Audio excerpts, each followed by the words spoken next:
বেথলেহেমে বড়দিনের আলো জ্বলে উঠেছে, কিন্তু সে আলো শুধু উৎসবের নয়, বরং সহিংসতা আর দমন পীড়নের দীর্ঘ অন্ধকার পেরিয়ে পাওয়া এক টুকরো স্বস্তির চিহ্ন।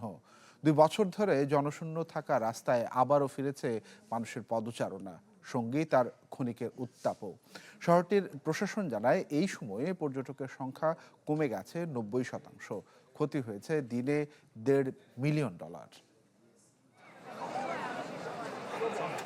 ইসরায়েলি আগ্রাসন, পশ্চিম তীরে প্রতিদিনের দমনপীড়ন এবং 2 বছরের বেশি সময়ের অস্থিরতা ছাপিয়ে অবশেষে উৎসবের আলো যিশুর জন্মস্থান বেথলেহেমে। নতুন বাংলাদেশ গড়তে এলো জুলফিকার স্টিল। জুলফিকার স্টিল, ইস্পাত দৃঢ় অঙ্গীকার। 3 বছর পর আবারও আলোকিত হয়েছে মেনজার স্কোয়ারের ক্রিসমাস ট্রি। বহুদিনের অন্ধকার চিরে শহরে ফিরেছে জনসমাগম, সঙ্গীত আর কিছুটা হলেও স্বস্তির নিঃশ্বাস। বেথলেহেমের হোটেলগুলো টানা 2 বছর লোকসানের মুখে। বিখ্যাত মেনজার হোটেল পর্যন্ত কেবল অল্প কিছু অতিথির ওপর ভর করে টিকে আছে। বহু প্রজন্ম ধরে চালু থাকা ছোট ব্যবসাও বন্ধ হয়েছে উচ্চ ব্যয় আর সামরিক নিষেধাজ্ঞার চাপে। শহরটির প্রশাসন জানায়, গেল 2 বছরে পর্যটক সংখ্যা কমে গেছে 90%, ক্ষতি হয়েছে দিনে $1.5 মিলিয়ন করে।